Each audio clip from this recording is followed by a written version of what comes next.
Ladies and gentlemen, welcome to another edition of Name, Image, Likeness Office Hours.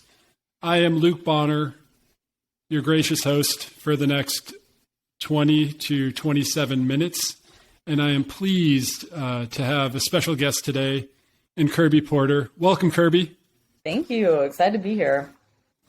So, for those of you who don't know, Kirby is a baller turned successful business person, and also is doing a lot kind of on the both the personal branding side and also just like on the transitional front. So that's kind of the topic we're going to dive into today. But Kirby, we'd love just quick intro, quick background on yourself on the athletic and professional side. Yeah, sounds great. So like you said, basketball player at heart. I grew up playing basketball in Maryland. I spent my 4 years at Harvard and got my footing in the sports industry while there. So I interned at the Patriots. I interned at Under Armour as well. Both were marketing experiences. And for me, it kind of sent the second light bulb in my head that as much as I was passionate about sports, also loved marketing and storytelling. So I wanted to dive into that post-grad and get some brand management fundamentals. So I started my career at PepsiCo in New York. I was in our brand marketing department there. I worked on our Mountain Dew brand team. I worked on our sports marketing team to help lead our NBA partnership. Over the course of those 2 years, I started a podcast called Court to Corporate, which is about highlighting the journey of student athletes in business. A lot of it was inspired by Uninterrupted, The Boardroom, Players Tribune, and just watching how professional athletes had really taken control of their narrative and not only put themselves on an entirely new trajectory, but really created a ripple effect for what you see today, where, you know, every player has their own media platform, their own entity, not just when they hang it up, but it starts earlier, it starts rookie year, it starts collegiately, it starts in high school, and really just the influence of athletes understanding the value that they bring to the table and acting on it. And I wanted to help the 98% of athletes that don't go on to play professionally, but have those same things within themselves, see that potential, and kind of viewed myself as a case study of some sorts. Like I played basketball at Harvard, starting in marketing, right? Like just started my career in marketing, want to get to sports. How can I use content to take control of my path and create opportunity and scale my network and grow my personal brand and show what I'm passionate about, and really acted on that in different ways. After 2 years of PepsiCo and growing Court to Corporate, I joined the world of venture capital. So I'm currently investor and director of marketing at Will Ventures. We're an early stage VC firm investing in the idea that sports are a proving ground for innovation beyond the category. We look at that in a couple buckets. One bucket is media and entertainment. Another bucket is consumer. Another bucket is health and wellness. And so my role at the firm is marketing on behalf of the firm, supporting our sourcing, and then also helping our portfolio companies from a marketing and brand strategy standpoint. So it's been great to bring the passion for sports, marketing, empowering athletes in different ways. And where I am today on the personal passion front is really evolving and iterating on what that initial message of Court to Corporate was, and really understanding that through that journey, I myself embraced this creator mindset, and I felt that it put my career on a new trajectory. And I really try to help athletes find that within themselves, wherever they are, whether you're starting with tens of thousands of followers or 500, you have the ability to identify what your story is and leverage content to get to where you want to go. It's quite an impressive background, I have to say. Something that jumped out to me as a former basketball player as well, who my older brother and sister also played, and something that's exceedingly rare, I think, especially in basketball, is you were able to work internships while you were in college. Mm-hmm. The power dynamic, right, in college, I think everyone thinks they're going to the NBA, WNBA, so on and so forth, right? Mm-hmm. And so I think that there's this frequent like power dynamic with your coaching staff where they want you on campus, working on your game, doing all that stuff, which honestly deprives a lot of athletes of these like opportunities that are probably in many cases more important than, you know, an extra 2 months of lifting weights and whatnot. Yeah. I'm just curious, like how is from like your standpoint, how did you go about working an internship into that realm? I don't know, maybe your coach is different or something, but just curious to hear how you went about that and had the confidence to be like, yeah, I'm going to go get an internship. Yeah. So I'll step all the way back to my sophomore year of high school when I tore my ACL and missed a very important AAU summer. And I just remember that kind of being a pivotal moment of, questioning whether I'd get to the next level. But once I realized, okay, I still have a shot, I wanted to choose a school that I felt I can invest in much as Kirby the athlete as Kirby, whoever she was going to be off the court, and really look at it through the lens of a lot of coaches can say that, not all do it, and not all universities have like the actual infrastructure and systems to support it, right? So it's like, as much as a coach could say, yes, we support you off the court, like you said, so many campuses require student athletes to be there year round. Luckily, within the Ivy League, we were not required to be on campus during the summer.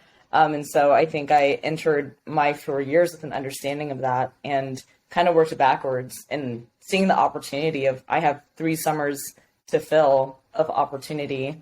How can I do both? Today I'm a very multifaceted person. And I think that mentality really comes from how I operated during my time as an athlete. I never wanted to be someone that was just a basketball player. I wanted to be someone that invested in basketball, gave my all to it, but was also heavily invested in the Black community, or was also heavily invested in my passion for sports and figuring out what that looked like and what it was. So I think having that mindset early on, choosing a system and campus that would empower that, and actually being able to act on it, was kind of a work backwards approach, and luckily was able to find that within Harvard.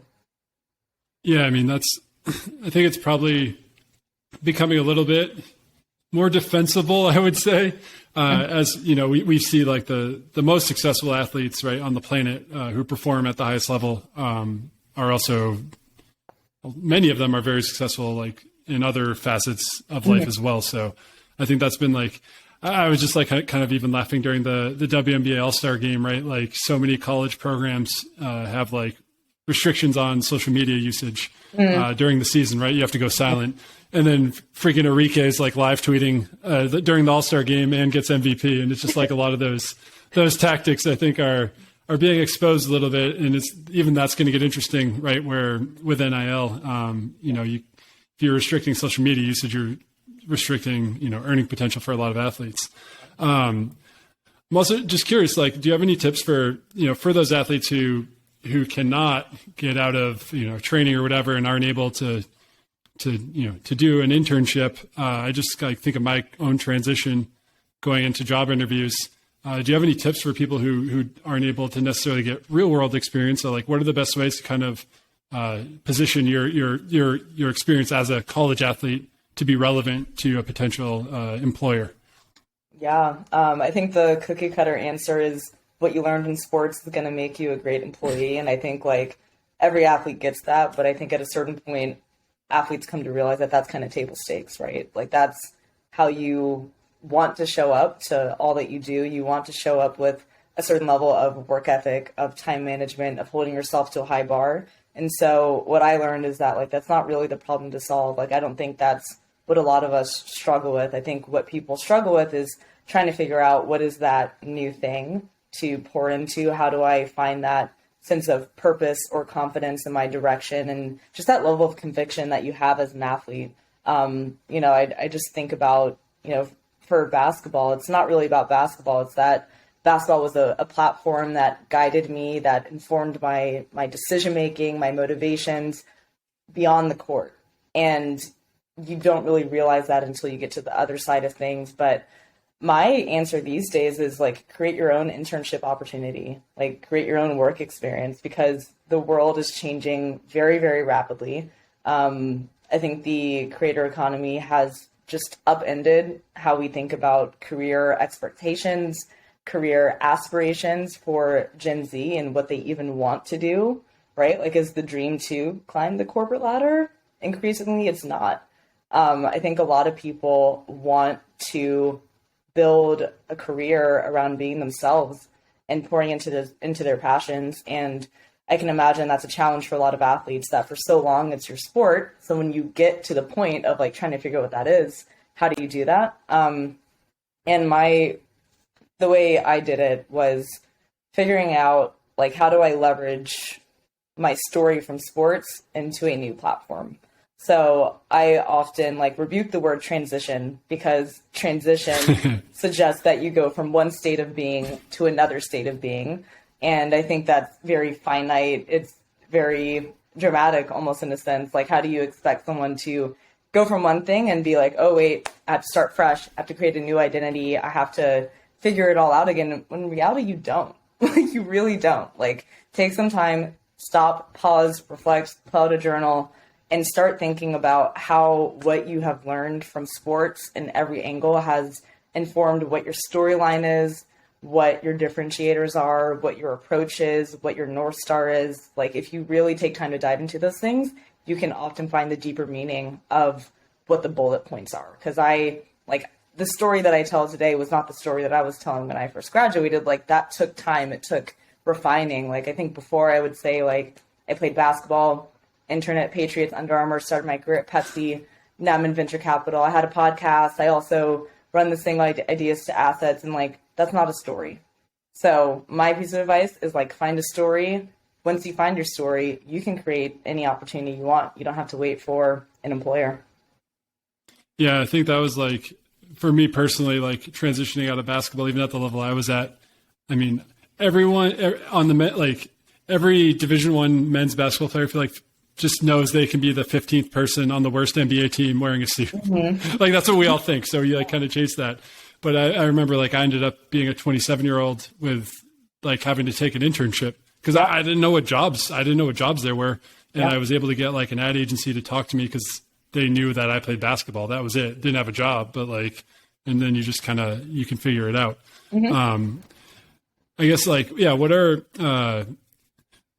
along those lines, what are like the best things you can be doing today? Like, in terms of like taking advantage of your status as an athlete, like what are there any like recommendations you have for someone who's, a women's college basketball player, a baseball player or whatever?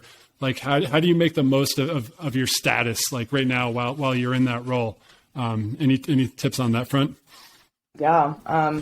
My biggest piece of advice is to adopt the content creator mindset. I think so much of what you're seeing is the NCAA opened up the gates and said, okay, you can go make money.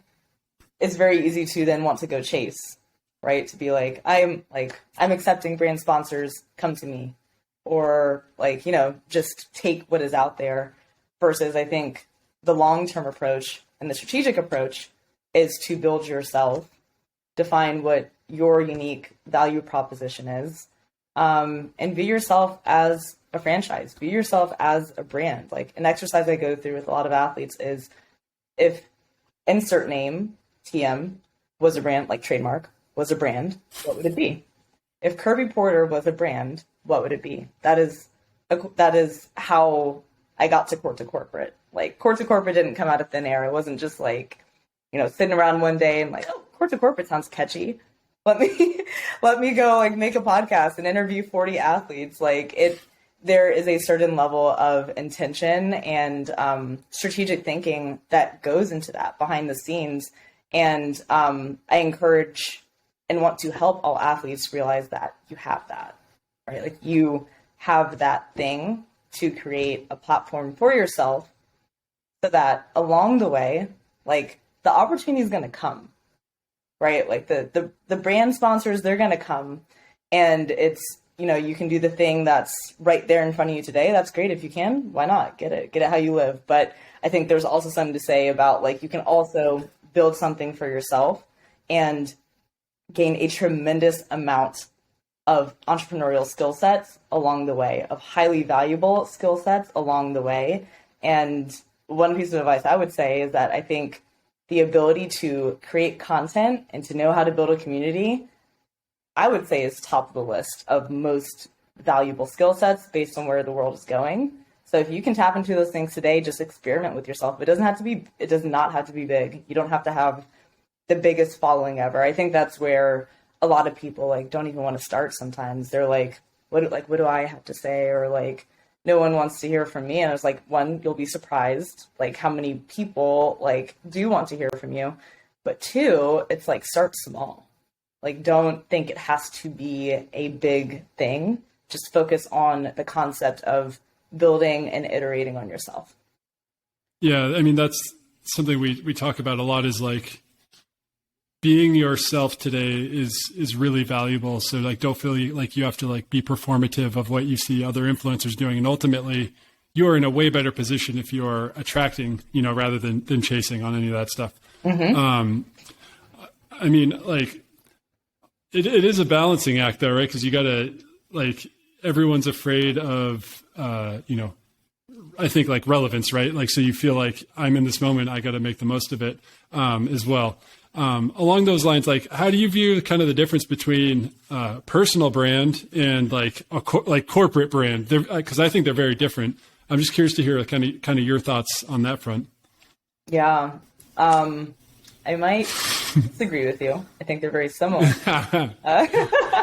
As someone that's coming from big corporate brands to helping athletes build their personal brands, I want to hear your thoughts on this too and what you think the difference is. But I think they're similar because I'm big on not recreating the wheel where there's a blueprint, and taking examples from what has worked in other industries and applying it to yourself as if you are a business. So, for example, like, to find out what is like the Kirby Porter brand, I wasn't asking myself that. I say that in retrospect. I was just like trying to figure myself out.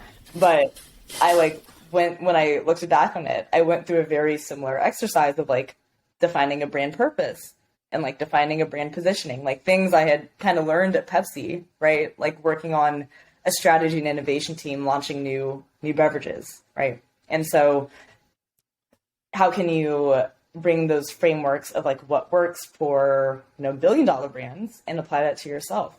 Similarly for like creators, especially athlete creators, I told someone the other day, like, you're not that far off from like Uninterrupted, right? Like, look at what they did and how they started with a core message and how they've turned it into a platform.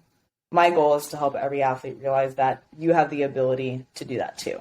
Like, you might not be LeBron, you don't have a Matt Carter next to you, but the core of what they did of like leveraging media and content, that is now so decentralized, and there are so many tools at our fingertips to help anyone execute on that if they want to.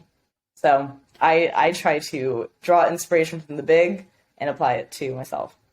No, I agree on like that front, like in the basic like principles. And I think that it's like smart for everyone to take a moment personally, even go through like a strategic plan of like 3 years, 5 years, kind of like think about those things, where you want to be and how you map that out. I'm just of the thinking that human beings should be more complex than a brand or a business. And so you run the risk. I think some people run the risk of like really thinking like, I need to build my brand the same way that, whatever $1 billion business does.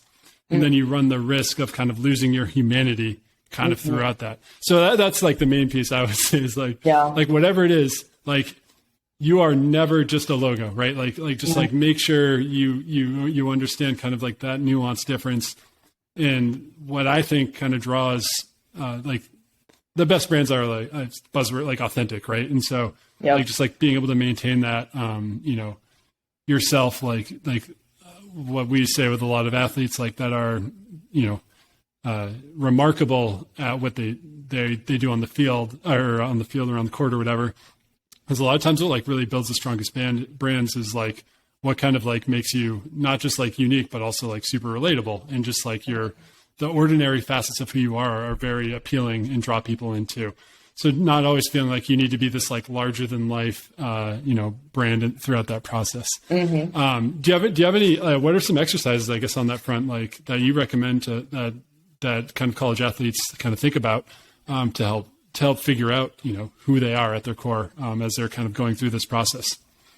I mean, I think, not to sound corny, but I do think just the practice of journaling is eye-opening and informative if it's done like intentionally and consistently and viewed more as a habit versus like something that you do like occasionally or like when life is going bad. Like I think through the process of journaling, I think you really learn how to think better. You become a better writer.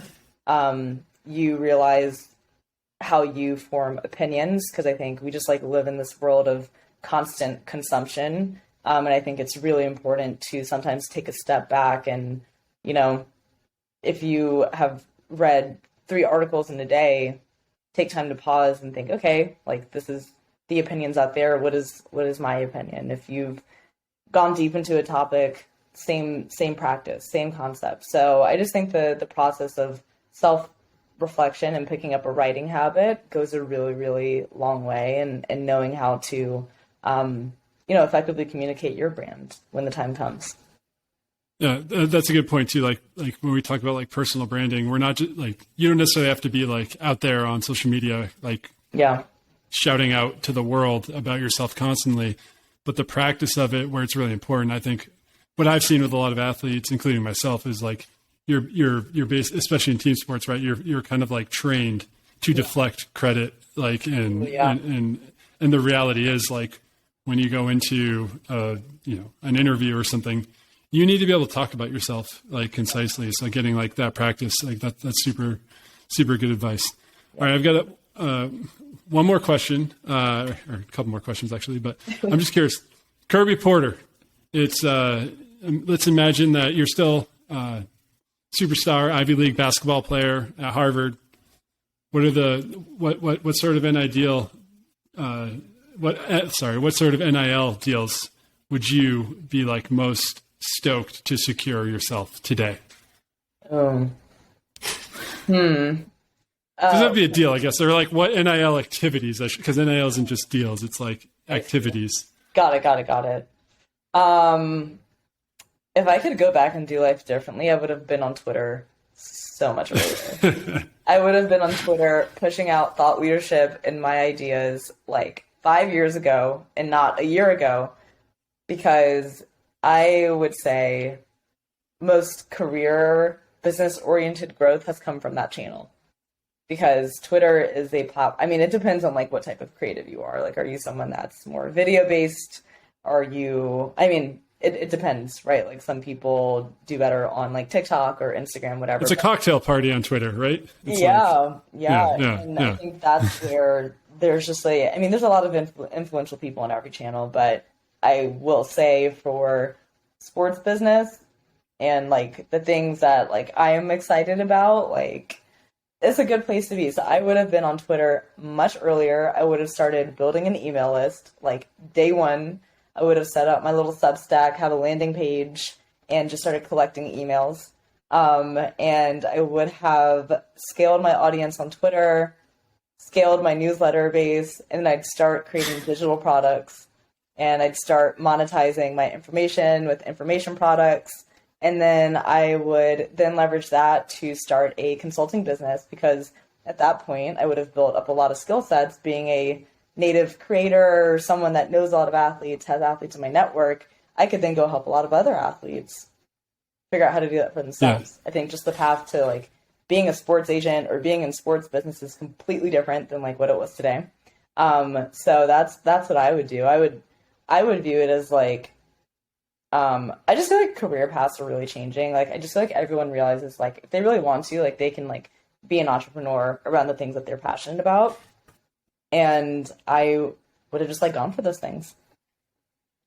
I mean, you're hitting on like kind of a key point of like something we're trying to build as a tool is like when I think of the athlete journey, right? There's this like remnant asset challenge. So to break that, like that's like if an airplane leaves and it has an empty seat, you can never monetize that seat on that flight again. And so like we always talk about that from like an athlete journey standpoint. Yeah. If you think about the path that you take, you're in a really interesting position, right? Like when you start off, you get really well known locally. Those people are invested in your journey. You go to college, you expand your network, you go pro, whatever market you're in, you take everyone with you. Yeah. But like, what are you doing to facilitate engagement, with that audience, so you don't lose them, over time and then end up without it. Right.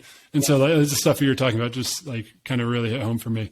And any last words of advice for college athletes out there navigating this whole new world of opportunity and pressure? I think a lot of athletes are feeling pressure to do something too.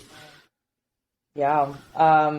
My piece of advice, my go-to, play long-term games. I think that's where the winners will play. And I say that because I think there's just been there's been a lot of PR. Like, I think you're going to see the top 0.5% of athletes. I don't even say 1%. I think there's a top 0.5% of athletes that are going to sign with agencies that are going to secure these $1 million deals. And in that process, don't get discouraged because one, abundance mindset, there's opportunity for everyone. Two, that's not going to be everyone's reality and journey. Not everyone is Mikey Williams, and that's okay. And we all have our own starting points. So play long-term games. And I think, to me, that means starting where you are, figuring out what your lane is, and developing a strategic plan to use the tools that are all at our disposal through content to go build that. And just trusting that creating content and being a creator is an investment in yourself. So even if you're not seeing immediate returns on these things, they're going to pay off in the long run. When I was making my podcast 2 years ago, I was pressing publish and nobody was listening. But guess what? I've been able to use the results of my career from starting that podcast. I've been able to use the content from starting that podcast. I've been able to look back at all the skills that I've gained as proof of I've done this, to now create a course, to, now scale my personal brand, to now do consulting, right? So it's everything has a purpose. So just keep that long-term agenda in mind, because I think it will help you move strategically. Play long-term games, win long-term prizes, right? Where can folks find you on the internet and engage with you for more of this wisdom you're sharing with us? Yes, my Twitter. I mean, there's not a lot of Kirbys in this world, so and Kirby Porter and Kirby Puckett. Yeah.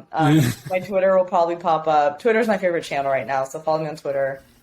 Subscribe to my newsletter, all that stuff. You'll see it on my Twitter. So follow me on Twitter. Got it. Yep. Awesome. Well, Kirby, thank you so much for taking time to join us.